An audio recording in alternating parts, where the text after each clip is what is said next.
Hello there, and welcome to the Jarrett Hill Show. I am the person allegedly called Jarrett Hill. Welcome. I am grateful to have you joining us. We are going to be having a couple of different conversations this week around some things that have been kind of on my mind as we've been going through this most recent election here in California and going through primary elections around the country as we are running into our midterms. And I am going to have a conversation with Asha Dahya, who's one of the troublemakers we've had here on the show before.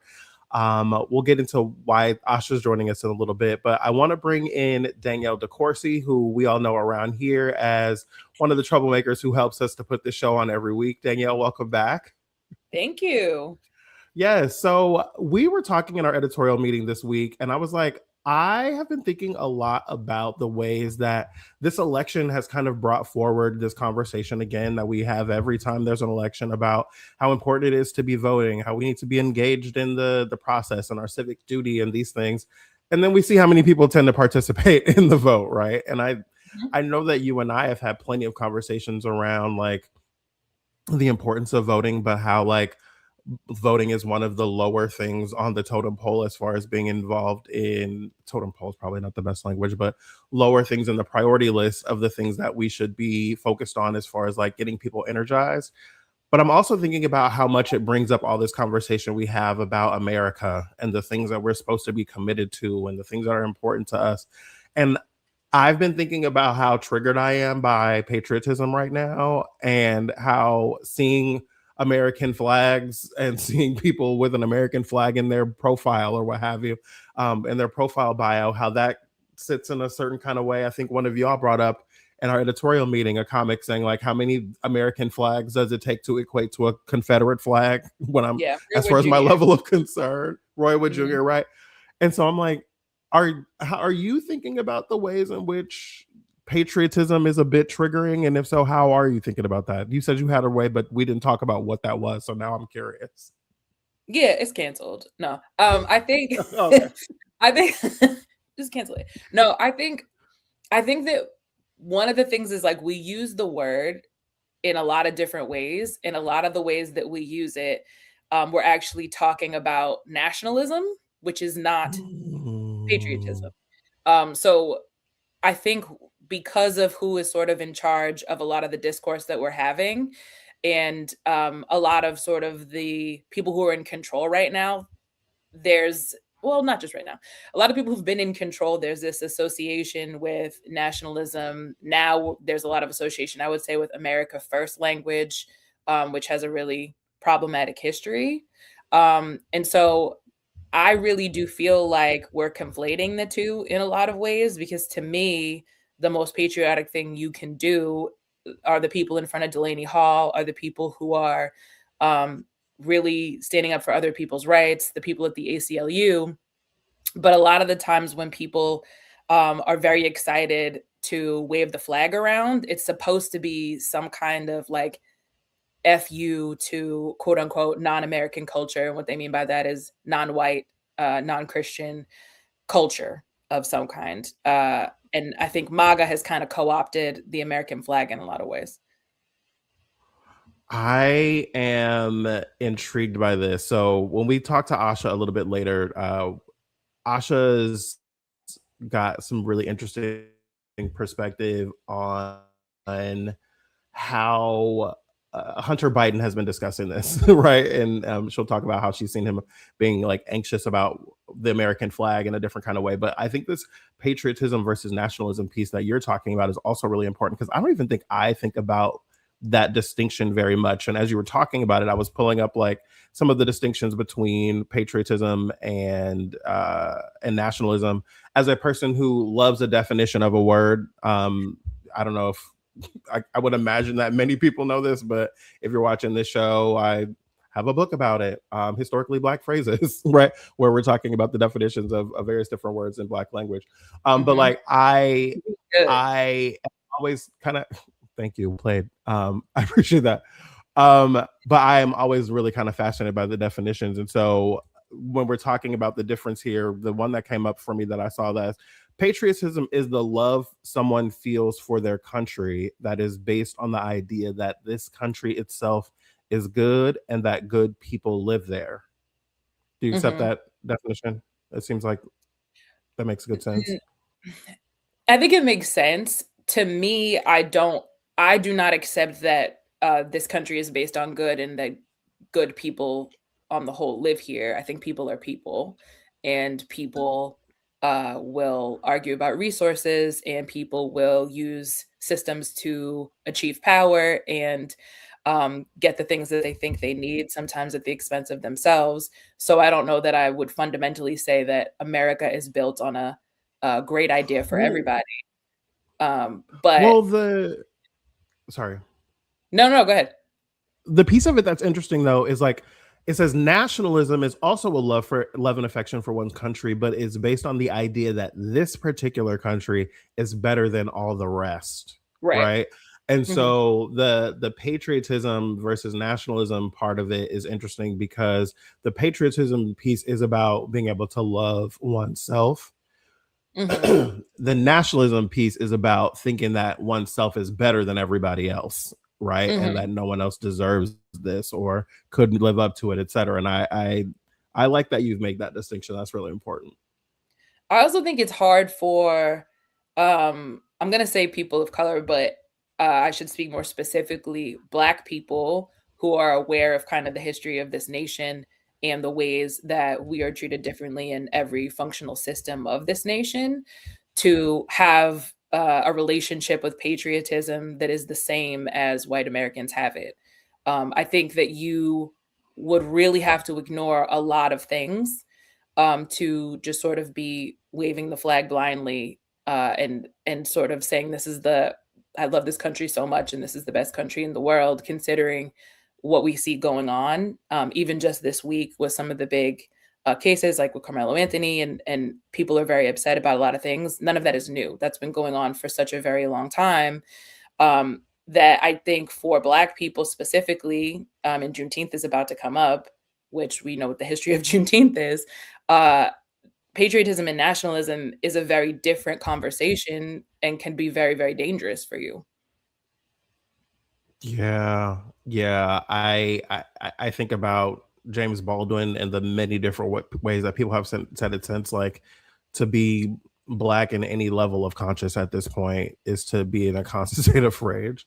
It's like I think that idea of knowing what's happening around us right now and trying to be a patriot, or right, or trying to continue to um, position what we see in America as okay or as even admirable or exceptional, even at its most extreme, is really really difficult. So I hadn't even considered that distinction until you made it. So I appreciate that framing.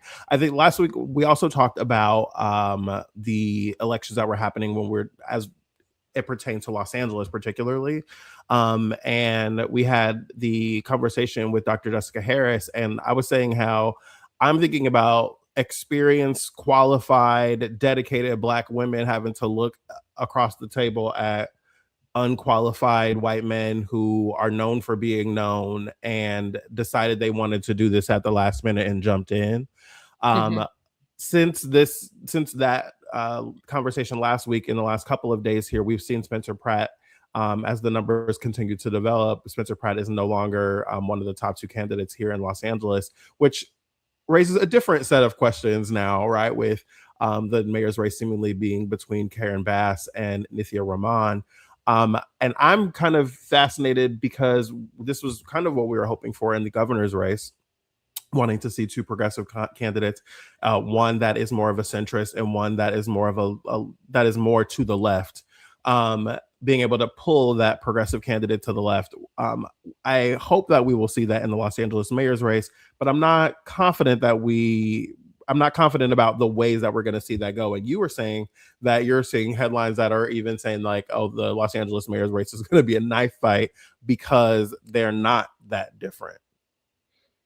yeah, so I believe it was the LA Times. The headline was that it's about to be a knife fight. For me, I do find them to be significantly different. I don't really consider Karen Bass to be super progressive. But I think in terms of if you're looking sort of like a at a general overview to a lot of people, it's going to look like. I think that they're kind of on the same side in a lot of ways. And there has the potential for there to kind of be personal attacks. I know that when Rahman had sort of endorsed Bass early, not early, late in the election, and then kind of last minute changed her mind and decided to run, some people considered that to be a betrayal. I believe one of the police groups actually called it that. And so it has the potential to get nasty. I don't know what's going to happen, but I think we're going to Yeah. really get into who are these people as individuals, and also get down to the core issues of what makes a candidate progressive. Rahman is endorsed by Democratic Socialists, so I think there's going to be a lot of conversation about what does that actually mean, and getting sort of into the key differences between Bass, who I would consider to be an establishment Democrat, and somebody like Rahman, and what that looks like. But knife fight is a crazy headline, but I enjoy hyperbole in certain situations. Knife fight feels like there's just a bit of misogyny in there, right? Just like a misogynistic film over it, maybe. Um, but I also think to myself about how in this election season, I wouldn't expect the candidates to be going at each other. I would expect the camps to be doing that. Mhm. But I think these two candidates do present us with a really interesting opportunity for Los Angeles. I will tell you that, like, when I was on the air for election night over here in Los Angeles on KBLA with Dominique DePrima, we were talking about election coverage and the way that our elections in California tend to take a few days to shake out the results. And Dominique was saying that she was concerned about the right coming in and developing a narrative that would try to essentially say that, like, we were rigging the election or that we were playing with the results or something like that. And I was saying to her, like, well, girl, they're going to do that regardless, right? It Like, they already are happened. going to, that already happened, right? And, like, sure enough, like, within the next couple of days here, Speaker Mike Johnson is in Congress saying, like, well, I don't have any evidence of it, but just, like, what are they doing? And it's like, that is not the contest to an election outcome that is not even finished yet, right? And so I think it's also important for us to be thinking about, as we are in this moment going through our primaries and leading up to this midterm, like, we know the tools that they use, right? Mhm. We know how quickly elections turn around in California. We know that in California elections, the early vote tends to lean a little bit more conservative than the mail-in vote, which is a bit different than we see on the national scale, which is something I was kind of learning about here more recently. But that as we kind of go through the days, the more progressive side of the ballots tend to get counted and tend to tip those numbers back in a different kind of way. And so, because we know that year after year after year, we've seen this. We saw the president of the United States arguing with the moderator of Meet the Press, the host there, Kristen Welker, screaming Mhm. at her, yelling in her face, walking out of an interview, saying, like, "Look at what they're doing in California." And it's like, they continue to try to do these things all the time. So I think it's important for us to be able to recognize that as it's happening in real time. So Mhm. all of those things are kind of like updates on some of the pieces that we've been talking about here. But I'm also excited. This week we're talking with Asha Dahya. I wanted to get some perspective from her because, as we were talking about in our editorial meeting, I feel like so many of the conversations that we've had around that we see happening and that we have here around reparation, around rebuilding, a lot of the way that we talk about race often just like centers the perspective of blackness and whiteness, right? Or black folks and white folks in this experience. And so, Danielle, you and I had talked with producer Jessica as well about, like, what are the different voices that would be interesting to be having around some of these conversations around the race concepts that we're always discussing in our discourse on this show and other places. So, Danielle, I appreciate you being here. We'll talk with you again in a little bit. But for those of you at home, we are going to be going to an interview that I just completed with one of the troublemakers that we love here on this show, Asha Dahya. Asha is a journalist, an activist, a filmmaker, and a good friend of mine that we spent a lot of time over the years doing this kind of work. And I think you're going to really appreciate this conversation with Asha Dahya. So check it out.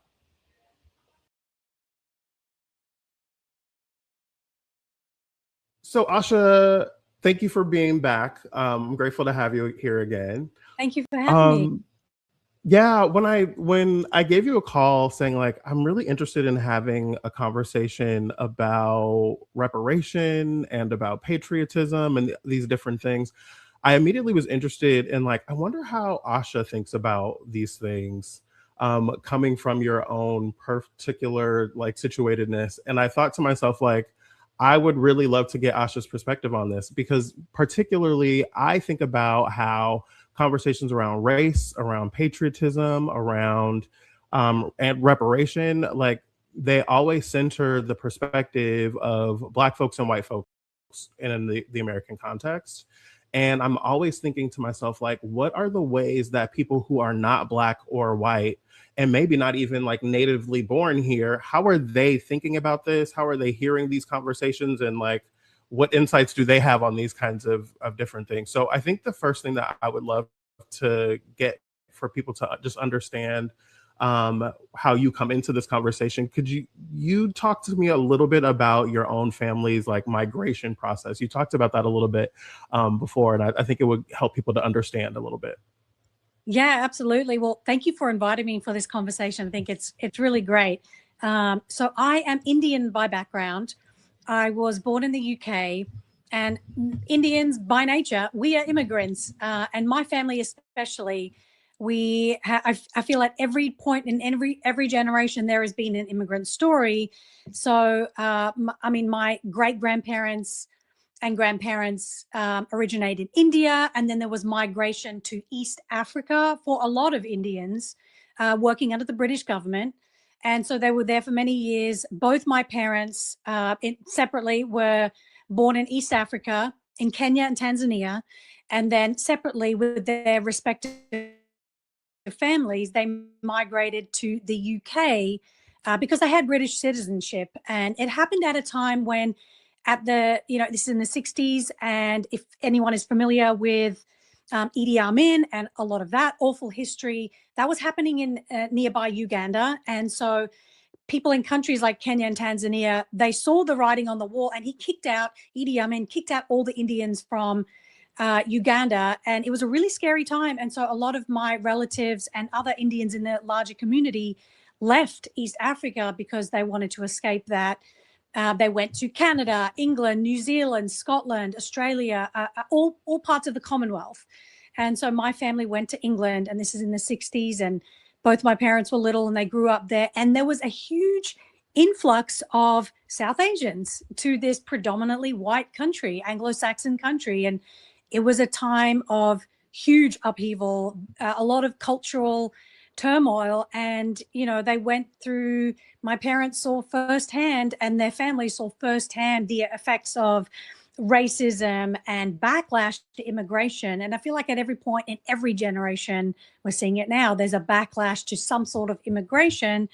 But, the migration story didn't end there.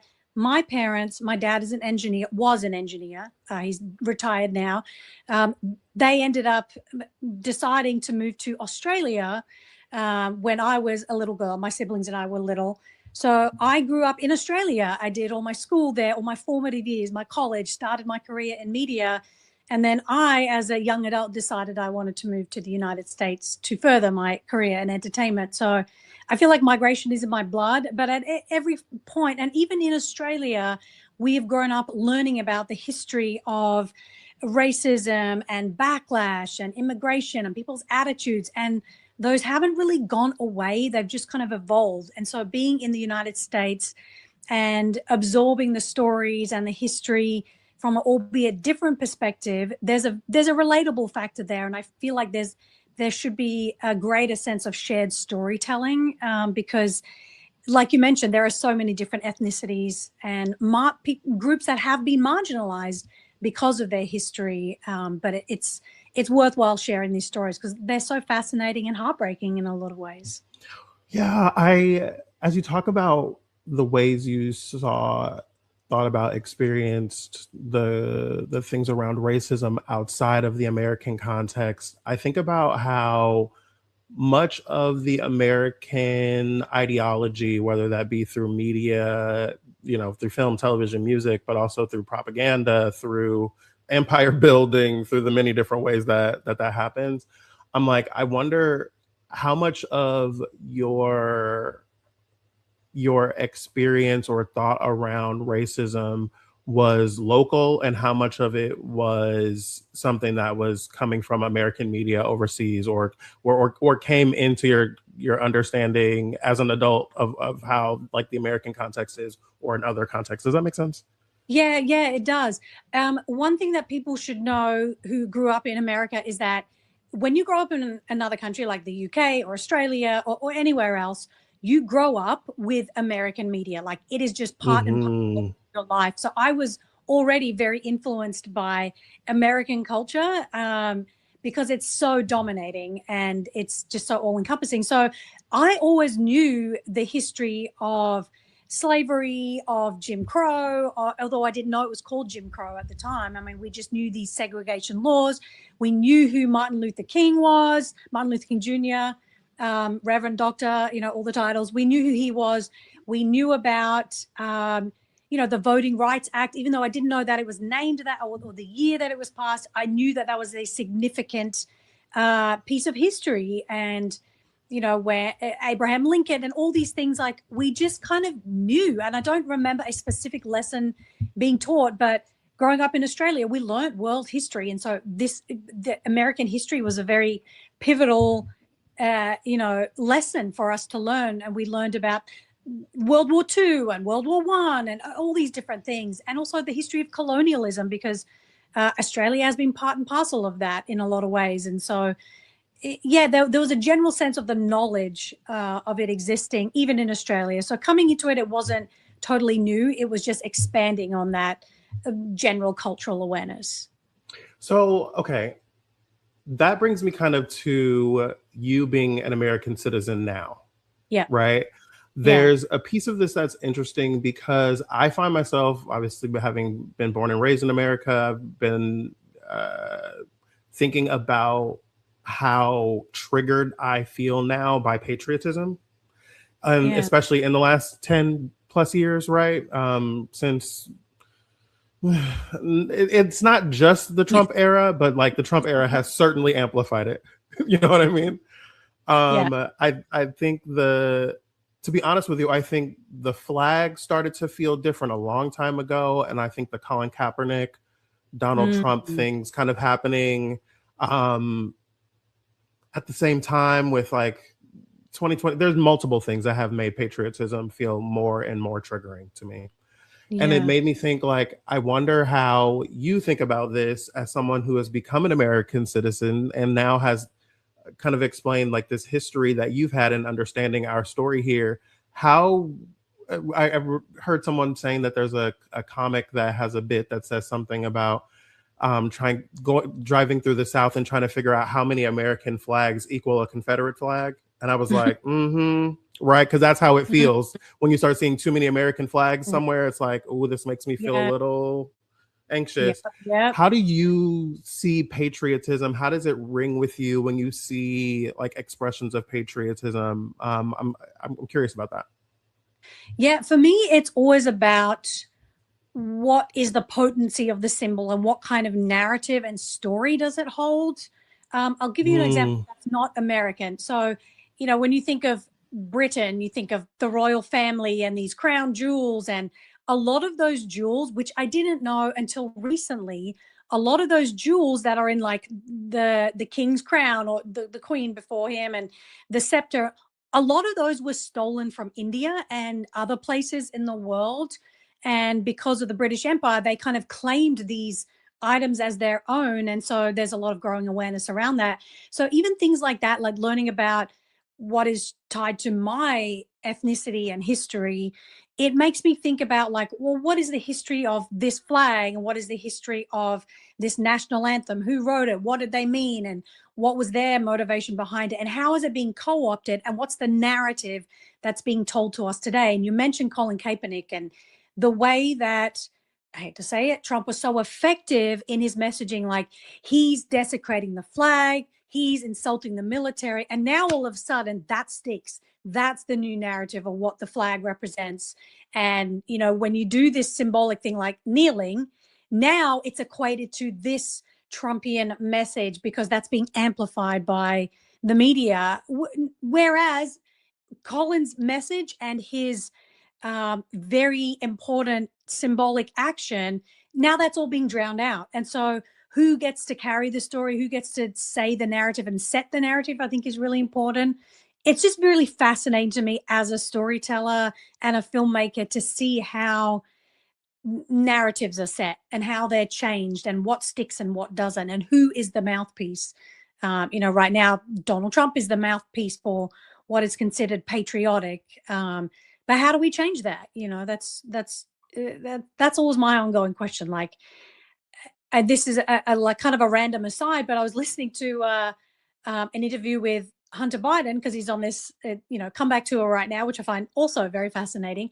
And he was saying, and he is a cisgender white man in America, saying something like, "Oh, you know, I have a baseball cap with an American flag," and I felt kind of. He was talking about these feelings of shame or embarrassment or nervousness around wearing it, even though by all visual purposes, you think that he would be protected because of his visual identity, but also he's Hunter Biden and people know who he is. And so even just the idea of, oh, now if I don that flag, what's the narrative that I'm attaching to myself? And people, what are people going to assume about me if I wear an American flag insignia or something like that? So yeah, I find it very fascinating. And I know that probably didn't very neatly answer your question, but it's more about investigating what these symbols are and how they come about. Yeah, the Hunter Biden piece is interesting to me. I've seen his name popping up, but I haven't really been watching his interviews yet. So to hear that piece of it is interesting because I think like if a rich, famous white man who is Hunter Biden, Yeah. right? One of the princes of the United States, Right. essentially, Yeah. is feeling a way about wearing Ambivalent. an American flag. Yeah, that says something. But I would also ask someone like him, and I would also ask someone like him to take that a step further and say, like, so imagine what it's been like to be a Black person. Mm, yeah. Imagine what it's been like to be an immigrant from anywhere other than here, right? Yeah. Like, well, from many places other than here.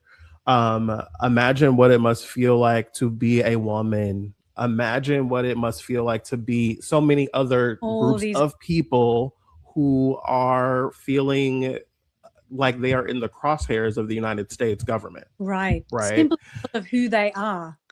Yeah. So that's really it's interesting because I I understand what he means and I even feel something about it and I'm also just like welcome to the conversation. Yeah. You know what I mean? Welcome to the chat, So Hunter. yeah, welcome to the chat. So like okay, I'm curious,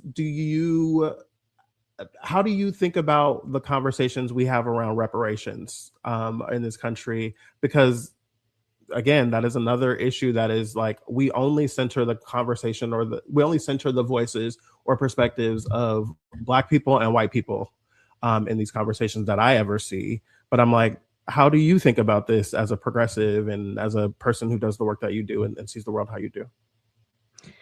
Yeah, I find reparations very fascinating, and I'm still learning a lot about what it means to so many different groups of people. And it's really interesting to hear, to read the comment section in any sort of video or article about reparation.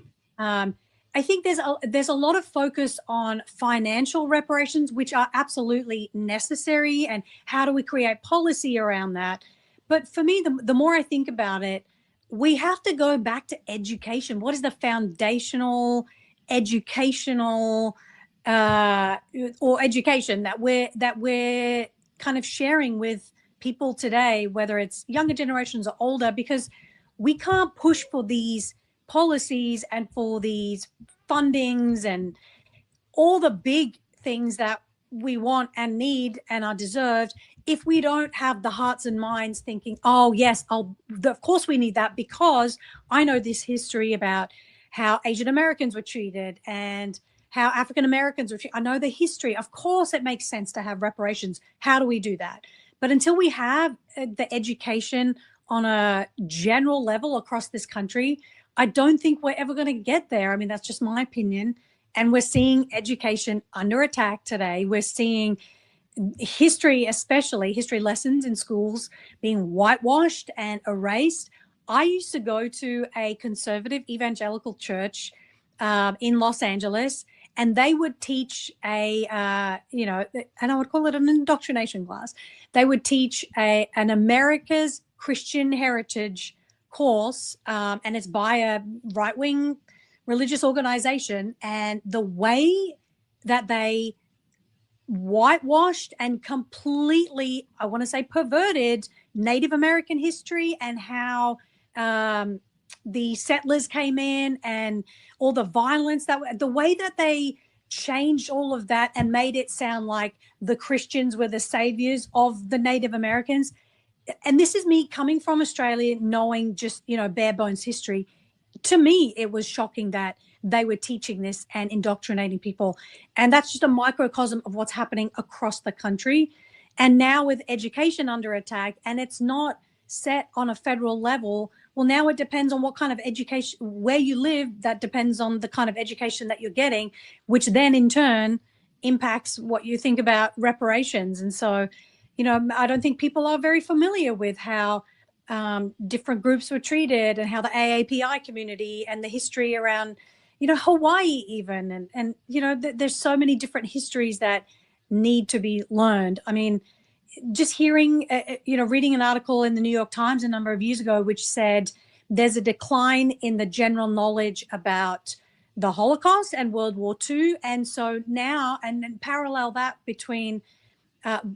with the influx of Holocaust denial. I mean, just even that is like, well, if we don't have a foundation of education that teaches people these are the things that happened, this is the impact that it had, how on earth do we change the reality today? How do we push for that? So that's really interesting, because the idea that there's a decline in knowledge about the Holocaust, I'm thinking about like how much of that is like intentional, where there is like specific campaign to do that, right? Mm-hmm. And how much of it might be also like we just came from a generation of people who had experienced it, who had told their story, who had made media around it, and like that generation is increasingly gone, right? Yeah. Very little of it is left, and I'm wondering how much of it, the decline in the information or education about it, how much of it is that. I'm wondering how much of it is purely anti-Semitism, right? Like, I'm always curious about those various different pieces, but I'm also thinking about, you were talking about the baseline information that we need to have as Americans, and I often think about this from, I remember during 2020 having to cover the Questlove documentary on called Summer of Soul, that went on to win an Oscar. Yeah, it was a really great documentary. And I remember watching it and hearing like, oh, this information, this footage, the existence of this was like literally hidden, right? And like they talked about how it was something that like the footage of it had been like put away. They didn't want people to know about this, right? And it frustrated me, because I was like, how have I never heard of this? And it was like, oh, you intentionally didn't hear about this, right? And I think about the ways that in the last 10 years we've experienced the Trump administration. I think about how it has been to witness January 6th happening live on television, and then to have them come back and say that didn't happen. It wasn't what you thought it was. You know what I mean? And I think about how you mentioned the attack on education, and I think to myself, like, it's very clear that they want to rewrite history, because this will be in a textbook that January 6th was a tourist event that went awry, right? And that the left really made into something, right? And that Trump was great, and it's written in plenty of places already, right? Yes. Yeah. And so it makes me think, like, back to your Holocaust piece, like the decline in education about these things as we move from one time to another when we're being fed with so much information, right? I don't know what to do with that anymore, right? I don't know what we're supposed to do with what we can clearly see happening in front of us. And so it is kind of discouraging as a journalist, because we're supposed to be writing the first draft of history. And it's like, yeah, but the girls coming in to revise this shit are not doing good work, right? Like, at all. So, yeah, I agree. It's heartbreaking. Yeah, I want to let you go. I promise not to take up all of your time, but I am curious about what you're working on right now, that has you like energized and excited. Yeah, well, speaking of storytelling and erasing history, and what part of what the Trump administration did was, erase all these women's contributions from NASA and these government databases, and which is really terrifying. And so, for me, I feel like my contribution to altering that status quo is being a storyteller and being a filmmaker. And so, I'm very focused on uplifting and amplifying women's stories that we don't know of because they've been hidden in one form or another. And so right now I'm working on a short documentary called A Tiny Revolution. It's about the woman who invented the home pregnancy test. Her name is Meg Crane. She's 85. She lives in New York City. She never made a cent from her invention, even though she owns the patents to the very first home pregnancy test. She invented it in 1967 when she was 25 years old, working at a pharmaceutical company. It took 10 years to eventually come on the US market and was everywhere else in the world before the US saw that they too could make money off this. And prior to the 60s, and this is all before Roe v. Wade, it was right at the civil rights movement. That's when she was inventing this. There was so many things going on, and so for her to invent something that was previously only accessible through doctors, and keep in mind, a single woman couldn't go see a doctor to get a pregnancy test. She had to go with her husband. What Meg did was saw what this pharmaceutical company was working on to sell to doctors, as opposed to the previous clunky test and the process that it was. She looked at these tests that they were making in the lab, and she said, why don't we just give it to women? And they were like, oh, don't be stupid. Can't do that. Women don't know how to read instructions. This is evil to even think of a woman having this in her own hands. I mean, you will not believe the amount of controversy that was around a home pregnancy test, because now it feels absurd. You can get it at the 99-cent store. But back then it was, we cannot put this tiny device in the hands of a woman and give her that power. But that's what she did. She revolutionized that huge power shift and dynamic in the medical establishment and in culture. She didn't get paid for it, but along the way she met her husband, who was the head of the advertising company that her pharmaceutical company worked with. And so there's this beautiful love story. She did end up having a beautiful life with him. But she was very scared to share her story for so many years because she's not a scientist or a doctor. She's actually a graphic designer, was a graphic designer. She's obviously retired now. But now that there have been some stories out there about incorrectly crediting other people, this misinformation, because she'd never shared her story, she's now, over the past 10 years, decided, I need to speak up and share that I own the patents. I'm the one who invented it. And, you need to credit me. And so there's a very small independent play that has been traveling around the country about her. I'm making this short doc, and Meg is also writing a book with someone about her story. And so I'm really excited for her that her story is out there. And I'm very thrilled to be putting this film out into the world. So stay tuned. Stay tuned. That's really exciting. I feel like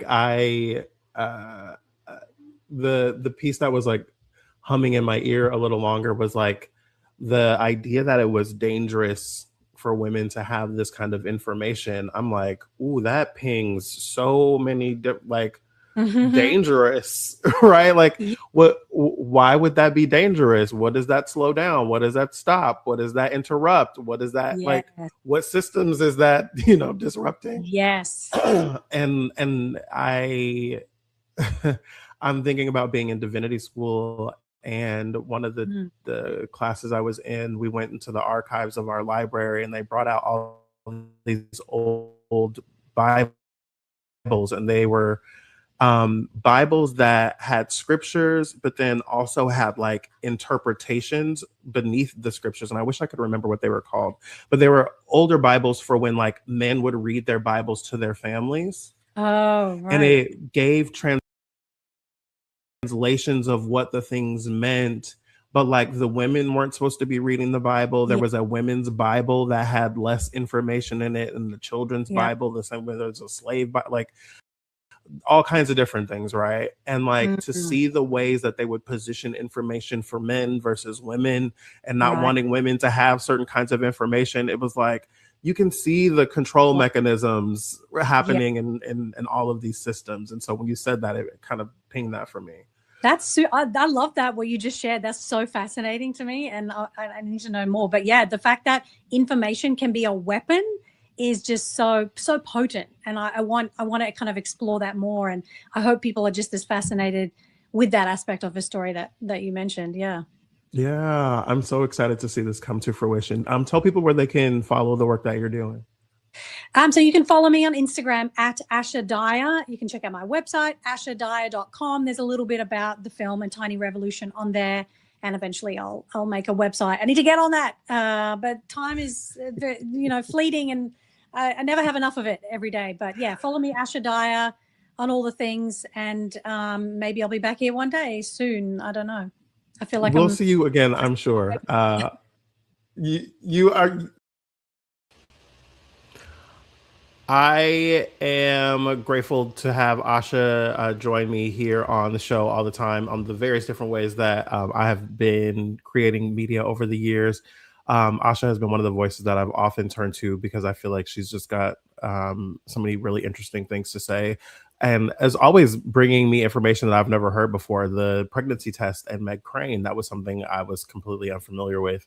But you can go to Girl Talk HQ, Asha's website, where she's got all kinds of really amazing coverage on different things. We'll make sure to put the link to that story on Meg Crane in the bio of this, excuse me, in the description of this episode. Before we go, I want to say thank you to my producers, Danielle, decourcey, and Jessica Bell. I want to thank you all for tuning in. And I'm supposed to be doing a piece of business. I want to remind you, if you are in the Boston area, go to historicallyBlackphrases.com/live for getting your tickets to join myself and the Trayvell Anderson. We are going to be in Boston at WBUR's City Space with Historically Black Phrases Live, the game show based on our book. It is a lot of fun. It is very energetic. It is informative. But it's a great time. And so go to our website, historicallyblackphrases.com/live for getting to your tickets. We're going to be there next week on June 18th, the day before Juneteenth, and would love to have you there. That's going to do it for us. I appreciate you. I'm going to bring in the producers. We're going to have our own little chat here for our own post show. If you want to tune in for that, you can. We can get that over on Substack, and I will see you on the next episode. Bye. Oh wait, I'm still on the screen. What? Why are y'all still here? What are you even still doing at my house? Get out of here! Like.